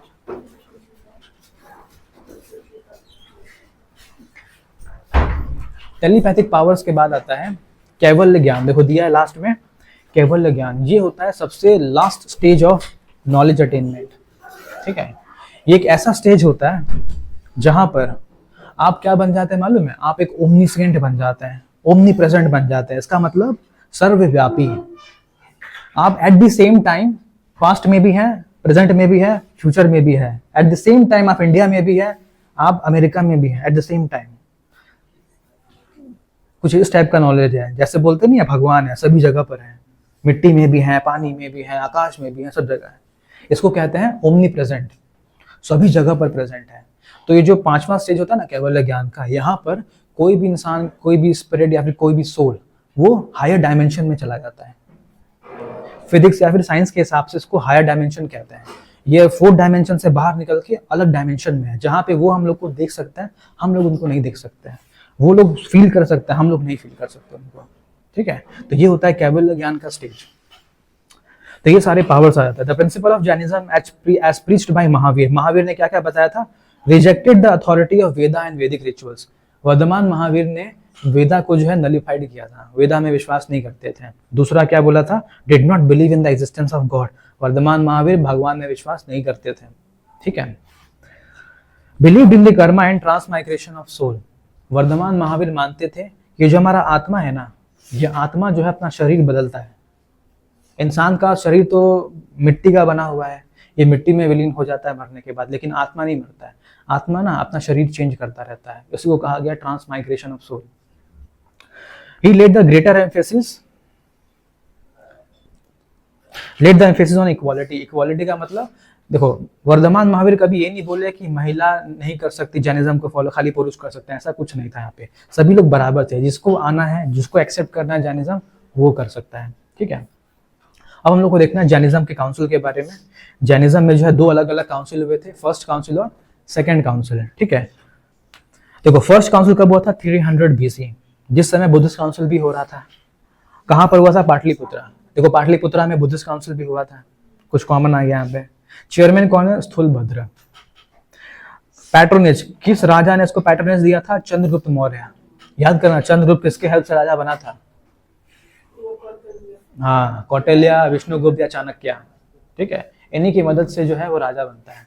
और पहला धर्म क्या रहता है उसका? जैनिज्म। जैनिज्म को ही फॉलो करते हैं। ठीक है, अब देखो हुआ क्या था, फर्स्ट जैना काउंसिल में क्या क्या डिसीजंस लिए गए थे? कंपाइलेशन ऑफ 12 अंग। जैनिज्म में ना जो किताब है उसको अंग कहते हैं, तो 12 अलग अलग अंग लिखे गए थे यहाँ पर। ठीक है, सेकंड बुद्धिस्ट काउंसिल में क्या होता है? 512 AD में होता है। देखो अगेन ये BC नहीं, AD एरा में आ गए। ठीक है, वल्लभी में होता है। वल्लभी कहाँ पर है? गुजरात में है। याद रखना, वल्लभी या गुजरात में कोई करंट अफेयर में आता है कुछ न्यूज, और वल्लभी हाईलाइट होता है न्यूज में, तो उसका मतलब सेकंड बुद्धिस्ट काउंसिल एग्जाम में आ सकता है। ठीक है, चेयरमैन कौन रहते हैं इसके? देवरा रिधि श्रमणा। उसके बाद पैट्रोनेज का नाम नहीं दिया गया, क्यों? सेकंड जैना काउंसिल को किसी भी राजा का सपोर्ट नहीं मिला था। ठीक है, अपने खुद के फंडिंग से इसको ऑर्गेनाइज किया गया था। इसमें कंपाइलेशन होता है 12 अंगा और 12 उप अंगा। अंग के भी अलग अलग चैप्टर्स बने थे, उसको उप अंग कहते हैं हम लोग। ठीक है, इतना याद रखना है। जैना लिटरेचर, इनके कुछ अलग अलग किताब हैं। Sacred literature of the Shvetambar is written in the type of Prakrit language. Buddhism धर्म में पाली लैंग्वेज को फॉलो करता है, जैनिज्म में प्राकृत को फॉलो करता है। ठीक है, अर्धमागधी प्राकृत में भी फॉलो किया जाता है। जैसे कि मगध वाले रीजन में मगधी भाषा बोलता है, जो आधा मगधी बोलता है ना उसको अर्ध मगधी कहते हैं। ठीक है, और प्राकृत और अर्ध मगधी को मिला के जब बोला जाता है उसको कहते हैं अर्ध मगधी प्राकृत। तो जैनिज्म में लोग इस भाषा का भी प्रयोग करते थे जो मगध वाले रीजन में होता था। ठीक है, फिर देखो क्या दिया, the most clarified classified as follows. Upanga, परिमाका, छेद सूत्रा, मल सूत्रा और सूत्र ग्रंथ, ये सब किताब का नाम दिया हुआ है। किताब का नाम याद रखना है क्योंकि एमसीक्यूज में दिया होगा, तुमको ऑड वन आउट करना होगा, इसमें से कौन सा किताब बुद्धिज्म से जुड़ा हुआ है। अब देखो 3 किताब यहाँ से दिया होगा और एक बुद्धिज्म का किताब दिया होगा, अंगुत्तर निकाय। तो ऑड वन आउट कौन सा हो गया? अंगुत्तर निकाय, वो बुद्धिज्म से जुड़ा है, बाकी 3 जैनिज्म से जुड़े हुए हैं। ठीक है, अगला देखो दिया हुआ है पूर्वास और पर्व। अलग अलग अंश के जो ओल्ड महावीर के जो प्रीचिंग्स होते थे उसको पर्व या पूर्व में लिखा जाता था। चैप्टर्स के अंदर में अलग अलग हेडिंग्स होता है ना, उसको हम लोग कहते हैं क्या है? पूर्व और पर्व। बिसाइड द इंपॉर्टेंट जैना टेक्स्ट, कल्प सूत्र देखो दिया है। कल्प सूत्र रिटन बाय भद्रबाहु। भद्रबाहु ने कल्प सूत्र को लिखा था संस्कृत भाषा में। ठीक है, नॉर्मली जो है जैनिज्म में प्राकृत भाषा को फॉलो करता है, लेकिन प्राकृत सभी लोग नहीं पढ़ सकते हैं। फॉर एग्जाम्पल अगर किसी को संस्कृत आता है तो उसके लिए भद्रबाहु ने संस्कृत में इसको लिखा था जिसका नाम था कल्प सूत्र। ठीक है, भद्रबाहु ने भद्रबाहु चरिता भी लिखा है। ठीक है, भद्रबाहु चरिता, जैनिज्म लिटरेचर। फिर देखो दिया है परिशिष्टा परवान, अपेंडिक्स टू त्रिशलाकला पुरुष, हेमचंद्र के द्वारा लिखा गया है। ठीक है, इतना टफ तो नहीं आएगा, शुरू का जो 2 है वो याद रखना, कल्प सूत्र और भद्रबाहु चरिता। ठीक है, अब हम लोग को देखना है जैसे बुद्धिज्म में अलग अलग डिवीजन हुआ था ना, हीनयान बुद्धिज्म हुआ था, स्थविरवादी, महासंगिका। ठीक है, उसी तरह से जैनिज्म में भी अलग अलग बंटवारा हुआ था सोच को लेकर के। कुछ मॉन्क का सोच अलग था, कुछ लोगों का सोच अलग था, उसी को लेकर के बंटवारा हुआ था। तो देखो यहाँ पे दिया है कहानी 298 BC में when there was serious famine in the Magadh वाले रीजन में सूखाग्रस्त इलाका, यानी कि जब पानी वगैरह नहीं बरसते हैं तो सूखा पड़ जाता है वहां पर। ठीक है, तो many of the Jaina monk made exodus to Deccan and south India. बहुत सारे जैनास के जितने भी मॉन्क लोग थे उन लोगों ने साउथ की ओर जो है प्रस्थान स्टार्ट किया था। ठीक है, साउथ के साइड में कहाँ गए थे ये लोग? श्रावण बेलागोला, कर्नाटका में एक जगह है श्रावण बेलागोला। ठीक है, वहां पे तुम देखना न्यूज वगैरह में दिखाता है जब भी जैन लोग का पर्व आता है ना तो श्रावण बेलागोला में बहुत ही बड़ा सा मूर्ति है, तो कहते हैं लॉर्ड बाहुबली कहते हैं उनको। लॉर्ड बाहुबली को दूध से नहलाया जाता है, बहुत बड़ा मूर्ति रहता है, वो उन्हीं जैना सेंड का रहता है। ठीक है, तो वही यहाँ पे दिया साउथ इंडिया में देखो श्रावण बेलागोला दिया है अलॉन्ग विद भद्रबाहु चंद्रगुप्त मौर्य। चंद्रगुप्त मौर्य जो रहते हैं, भलानंद को हरा करके जब राजा बन जाते हैं और जब उनके समय का आखिरी टाइम आता है,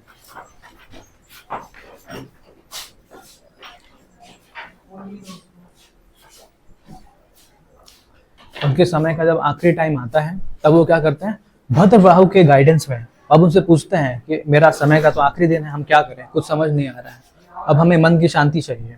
तो भद्रबाहु उनको लेकर के चले जाते हैं साउथ इंडिया की तरफ, यानी कि श्रावण बेलागोला में। ठीक है, दे रिटर्न आफ्टर 12 ईयर, 12 साल के बाद जब वो रिटर्न करता है, when the leader of the group stayed back at the Magadha और स्थूलभद्र। देखो हुआ क्या, जैनिज्म में जिस लोगों ने चंद्रगुप्त मौर्य को लेकर के गए थे वो भद्रबाहु थे, और जो मगध में रह गए थे वो थे स्थूलभद्र। ठीक है, ये दो लोग रहते हैं जो जैना मॉन्क रहते हैं, पूरे मोनास्ट्री को कंट्रोल करते थे। ठीक है, अब देखो भद्रबाहु चंद्रगुप्त मौर्य को जब वहां ले गए,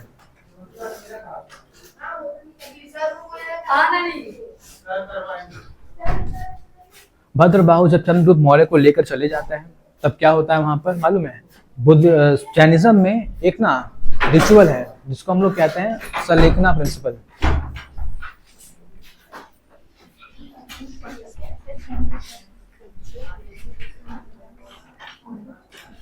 जैनिज्म में एक रिचुअल है सलेखना प्रिंसिपल।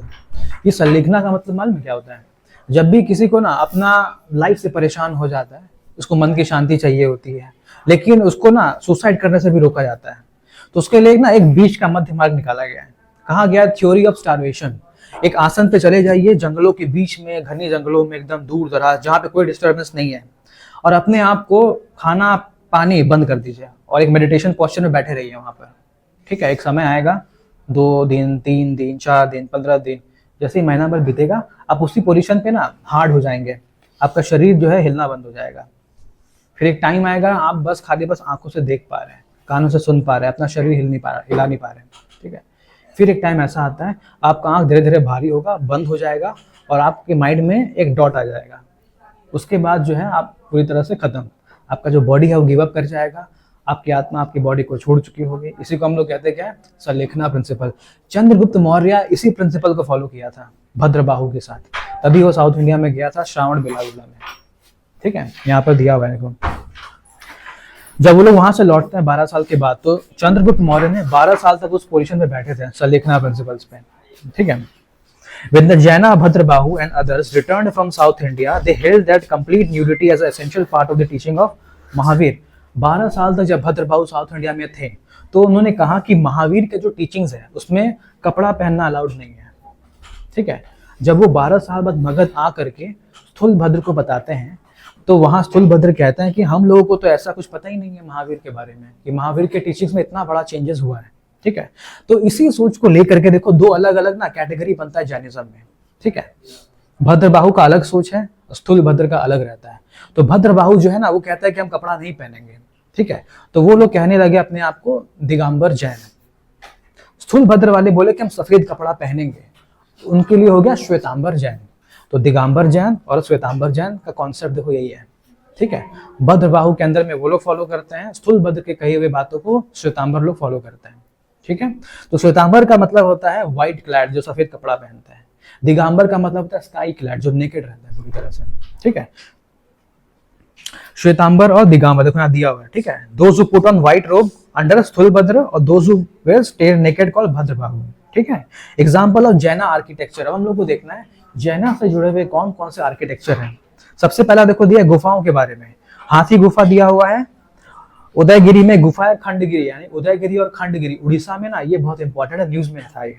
ठीक है, उदयगिरी और खंडगिरी का एक्सकैवेशन हुआ था, वहां पे खुदाई वगैरह हुआ था, तो वहां के जो रिमेन्स है ना वो बोलते हैं कि यहाँ पर जैना मॉन्क्स लोग रहते थे और सलेखना प्रिंसिपल्स पे जो बोलते हैं ना कंकाल होता है पूरा, वो पाया गया है गुफाओं के अंदर में।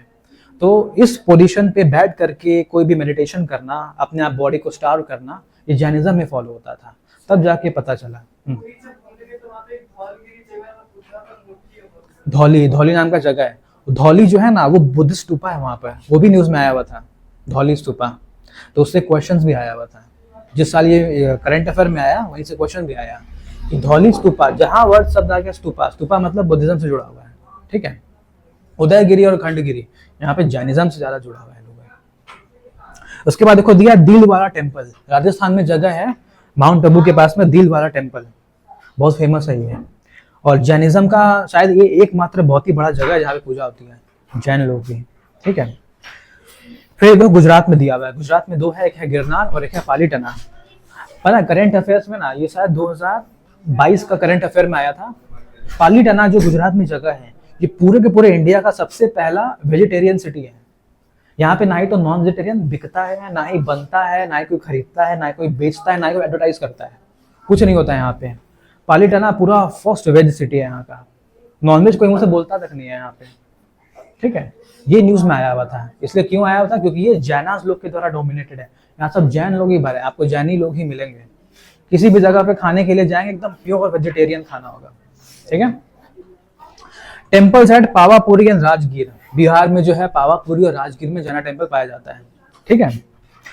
नेक्स्ट देखो दिया हुआ स्टैच्यू ऑफ गोमतेश्वरा और बाहुबली, श्रावण बेलागुला, कर्नाटका में श्रावण बेलागुला जो जगह है वहां पे गोमतेश्वरा या फिर बाहुबली का जो मूर्ति है वहां पर भी पूजा होता है जैन लोगों का। तो लोग सर्च करना गूगल पे गोमतेश्वरा या लॉर्ड बाहुबली, श्रावण बेलागुला में बड़ा सा मूर्ति रहता है, उसमें पूजा होती है, ठीक है। रॉयल पैट्रॉन्स देखेंगे हम लोग नॉर्थ इंडिया में कौन,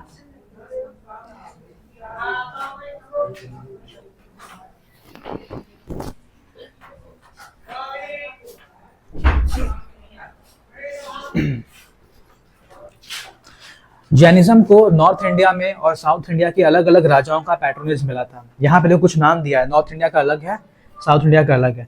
नॉर्थ इंडिया में क्या क्या है देखो, नंद दिया हुआ है, नंद डायनेस्टी, बिंबिसार, अजातशत्रु, उदयन, ठीक है। चंद्रगुप्त मौर्य, बिंदुसार और संप्रीति, ये सारे राजाओं का पैट्रोनेज मिला था इनको। फिर अवंती के राजा प्रद्युत, उनका भी पैट्रोनेज मिला था। मार्कर एक है, ठीक है। प्रद्युत के राजा रहते हैं अवंती के, फिर उदयन रहते हैं सप्त सिंधु के, फिर कलिंगा के राजा खरवेला। ये सारे के सारे राजा नॉर्थ इंडिया से रहते हैं। इनका पैट्रोनेज किसको मिलता है, जैनिज्म को मिलता है। साउथ इंडिया में कौन है, गंग डायनेस्टी है, अमोघ वर्ष है, कदम्बा डायनेस्टी है। ये सारा डायनेस्टी हम लोग आगे भी पढ़ेंगे इसके बारे में, ठीक है। एग्जाम में खाली बस ये क्वेश्चंस आते हैं कि पर्टिकुलर डायनेस्टी या पर्टिकुलर राजा ने किस धर्म को सपोर्ट किया था। तो ऑप्शन में तो 4 अलग अलग धर्म दिए होंगे या फिर 4 अलग अलग राजाओं का नाम दिया होगा जिससे जुड़ा हुआ उनका धर्म दिया होगा क्वेश्चन के अंदर में, ठीक है। नेक्स्ट देखो दिया हुआ है मौर्य डायनेस्टी। अब हम लोग मौर्य डायनेस्टी के बारे में स्टार्ट करेंगे पढ़ने के लिए। तो मौर्य डायनेस्टी के बारे में कुछ आइडियाज हम दिए थे पिछले क्लास में कि वहां पे नंद डायनेस्टी जो था, नंद में 9 अलग अलग राजा रहते थे, ठीक है। इसके फाउंडर कौन थे, महापद्मनंदा, याद है। लास्ट रूलर कौन रहता है नंद डायनेस्टी का, याद है किसको, Who was the last ruler of Nanda dynasty? धनानंदा। तो धनानंद को हटा करके चंद्रगुप्त मौर्य आता है चाणक्य के हेल्प से। अब हम लोग यहाँ से स्टार्ट करेंगे मौर्य डायनेस्टी के बारे में, किस तरह से जो है मौर्यस का स्टार्ट होता है, ठीक है। Origin of the Mauryas. Mauryas के बारे में पढ़ने के लिए पहले हम लोग को ये जानना होगा कि इनके बारे में एविडेंस कहाँ पर मिलता है, कैसे पता चलता है कि मौर्य डायनेस्टी स्टार्ट कैसे हुआ। तो वो हम लोग को पता चलता है आर्कियोलॉजिकल सोर्स से, हिस्टोरिकल सोर्स से, किसी लिटरेचर से पता चलता है हम लोगों को। तो हम लोग को लिटरेचर के बारे में जानना है। पहला लिटरेचर हम बता चुके हैं तुम लोगों को पिछले क्लास में, कौटिल्याज अर्थशास्त्र। चाणक्य ने किताब लिखी थी अर्थशास्त्र।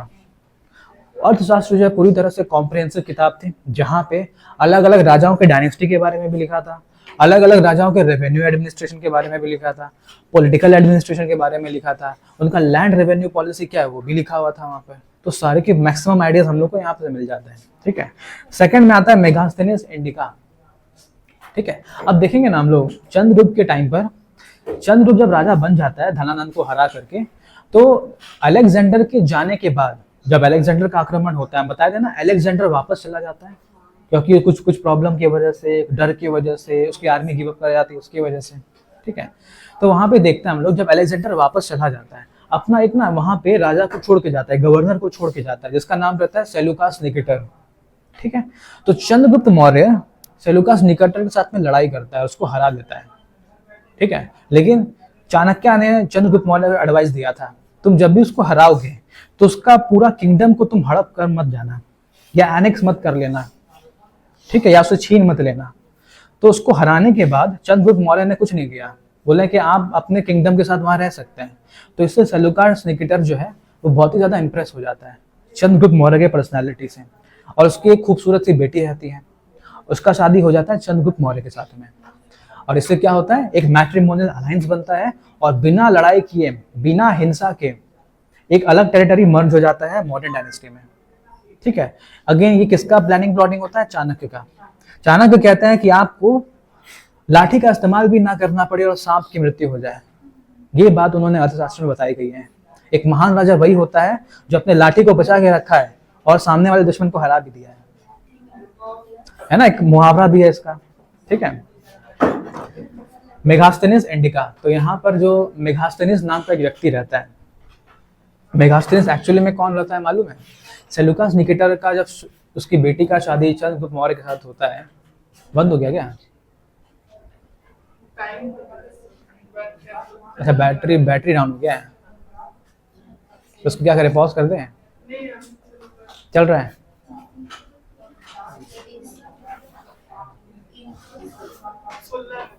ठीक है, चलो जब तक है तब तक चलने दो। ठीक है, तो चंद्रगुप्त मौर्य जब सेलुकस निकेटर की बेटी के साथ में शादी करता है, तो उसको दहेज में एक तो एम्बेसडर मिलता है, ग्रीक एम्बेसडर, जिसका नाम रहता है मेगास्थनीज। ठीक है, उसकी बेटी का जो नॉर्मल जो उसका मदर टंग होता है वो संस्कृत नहीं होता है, वो ग्रीक लैंग्वेज होता है। उसको यहाँ के इंडियन कल्चर के बारे में कुछ नहीं पता होता है। ठीक है, तो एम्बेसडर जो रहता है मेगास्थनीज, वो यहाँ के लैंग्वेज को स्टडी किया हुआ था, पाली, प्राकृत, संस्कृत को पढ़ा हुआ था, तो यहाँ सभी चीज़ों की जानकारी को ट्रांसलेट करके उसको बताता था। ठीक है, तो उसकी बेटी के साथ में वो एम्बेसडर भी आया था चंद्रगुप्त मौर्य के दरबार में, और उसके साथ रहता था सर्विस देने के लिए। ठीक है, तो मेगास्थनीज ने एक किताब लिखी इंडिका नाम की। ठीक है, ग्रीक में इंडिका का मतलब होता है इंडिया नाम का, यानी इंडस नदी के किनारे जो बसा हुआ पूरा का पूरा किंगडम है, इंडिका। ठीक है, तो किताब का नाम था इंडिका, उसको लिखने वाला था मेगास्थनीज, तो किताब का नाम है मेगास्थनीज इंडिका। तो मेगास्थनीज इंडिका में देखो सब मेंशन किया हुआ है, चंद्रगुप्त मौर्य का जो कोर्ट होता था, उसका पूरा का पूरा दरबार, उसके दरबार का पूरा सजावट कैसा होता था, कितने लोग वहां बैठते थे, कितने मंत्री लोग होते थे वहां पर। ठीक है, ये सारी की सारी बातें वहां पे लिखी गई थी। दूसरा क्या दिया हुआ है, इसका जो ओरिजिनल कॉपी है मेगास्थनीज इंडिका का, वो म्यूजियम में नहीं है, वो खत्म हो चुका है, डिस्ट्रॉय हो चुका है। उसका कॉपीड वर्जन हम लोग म्यूजियम में रखे हुए हैं। ठीक है, मेगास्थनीज इंडिका का। It has the foreigners account for Maurya dynasty, text of classical Greek writer called Strabo, Pliny and Justin. जितने भी ना ग्रीक राइटर होते थे ना, जैसे एरिस्टोटल हो गया, प्लेटो हो गया, जस्टिन हो गए, इन सभी का जो नॉलेज था इस किताब में लिखा हुआ है, क्योंकि ये लोग ग्रीक से आए थे और ये सारे के सारे जो है ग्रीक से ही बिलोंग करते थे, इसलिए सारे के सारे नॉलेज ग्रीक से इंडिया में आए। बहुत सारी चीज़ों का इन्वेंशन जो ग्रीक में हो चुका है वो भी इंडिया में आया, जैसे कि एस्ट्रोलॉजी का पढ़ाई हो गया, फिर मैथमेटिकल पढ़ाई हो गया, जियोग्राफी का नॉलेज हो गया, जो चीज़ ग्रीक में था वो हमारे इंडिया में भी आने लगा, और हम लोगों ने फिर यहाँ पे उसके ऊपर एनालिसिस किया, नई नई चीज़ों का खोज किया था। ठीक है, अगला देखो किताब है विशाख दत्त। विशाख दत्त ने लिखा था एक किताब मुद्र का राक्षस। ठीक है, विशाख दत्त रोड मुद्र का राक्षस, written during the time of Gupta period. ये चंद्रगुप्त मौर्य के बाद एक वंश आता है जिसको कहते हैं हम लोग गुप्त डायनेस्टी, उस टाइम पर ये लिखा गया था। ठीक है, Chandragupta Maurya Chanakya assistance overthrow the Nanda. इस किताब में क्या लिखा गया है कि चंद्रगुप्त मौर्य ने चाणक्य के मदद से किस तरह से धनानंद को हराया और उसको उसके पद से हटा दिया। ये पूरा कहानी जो है विशाख दत्त के मुद्र का राक्षस में लिखा है।